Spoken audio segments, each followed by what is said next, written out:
Back at Homestead-Miami Speedway, a crowd gathering around the garage area where Jimmie Johnson's car now sits, damaged. Talk about the fact that you knew you had a problem, but not wanting to pit under green.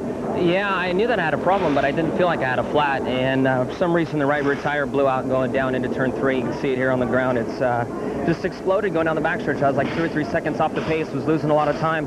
But I didn't have a soft tire, so I'm not really sure what happened or why. But either way, you know, we're out of this deal, and I feel terrible for all the guys at Lowe's, Hendrick Motorsports, but I'm very proud of them and proud of everyone. We put up a strong fight, and that's big-time auto racing. This stuff happens. Did you feel yourself run over anything at any point, Jimmy, or anything that would have told you that it might be a tire situation?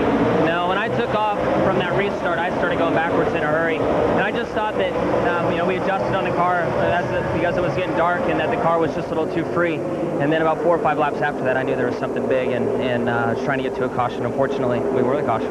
Dejectedly, Chad radioed in, you know, thank you and let's go home. Are they going to try to fix this and get you back out there? Yeah, we're going to take a look at things. Calipers are blown off, but there's quite a bit of work, so I'm not sure what we'll be up to. You know, and we wanted the big trophy. We don't care about anything else. And your thoughts on that now, Jimmy, that it is over?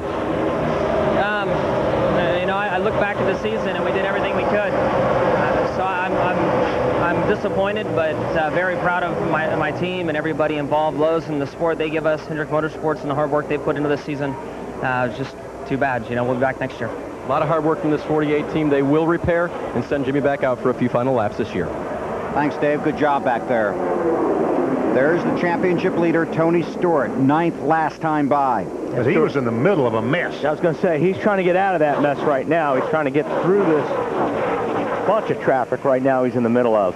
What happens in NASCAR rules when you restart and you're 9th? That means you restart at 18th, and the 9 cars on the inside are there because most of them are slower than you are.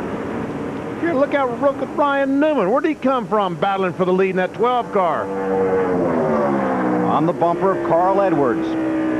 Newman down low. Well, I think he's got the run. Slide up in front, yep. And there again, I think the 99 car seems to be, it looks like he's a little bit loose in the middle in 3 and 4. But Newman took the spot. Marty.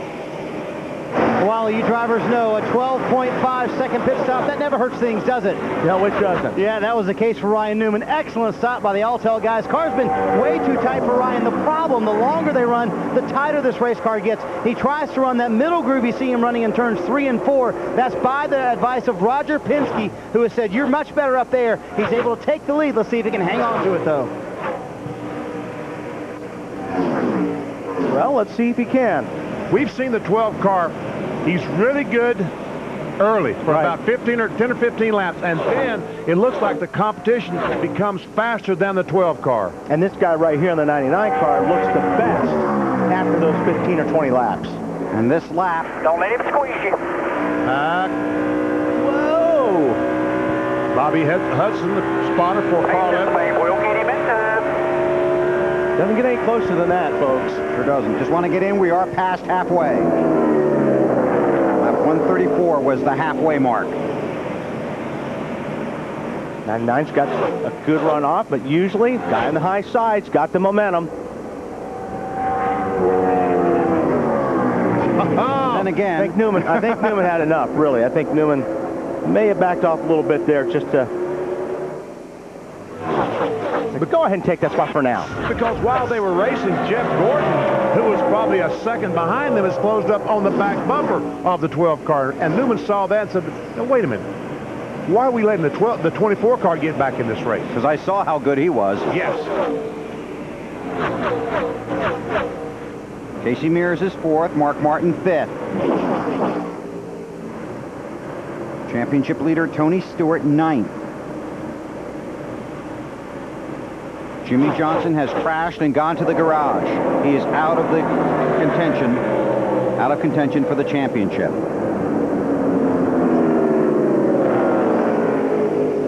This is part of how the day has gone for the 4 guys that came in pursuit of the Nextel Cup championship. Well, Carl Edwards, the 99 car of the top 4, he obviously has had by far the best day. But Bill Weber just told you a moment ago, we're halfway. A lot of things can happen. And we don't know what's going to happen because this series has never raced on this track at night. Here's Tony Stewart. He just lost 2 spots, a 9 car, and 07 just gotten by him, Alan.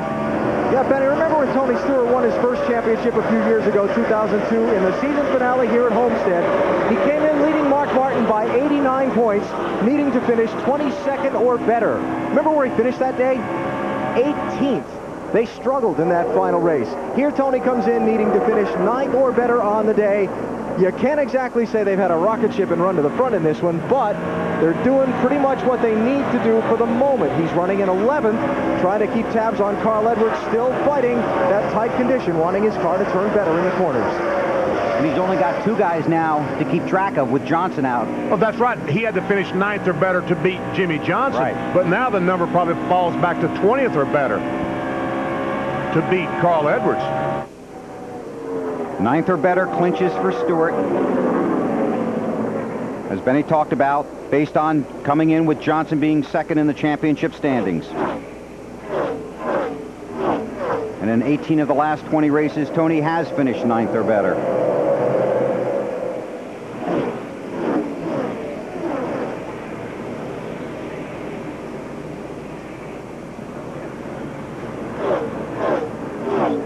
Tony Stewart.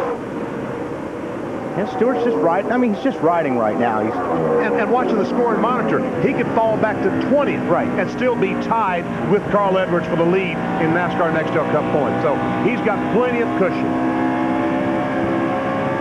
Alan?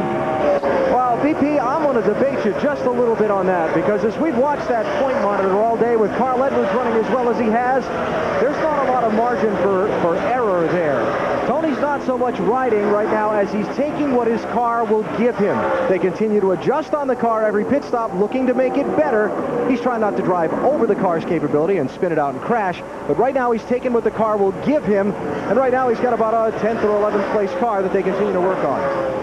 And with all the constantly changing map, BP, you're right. If Edwards wins and leads the most laps, then Stewart's magic number is 20th. Thank you. There you go. You happy now? Yeah. Way to come through, big guy. Thank you. That's the former champ delivering the map from the Ford 400 in Homestead.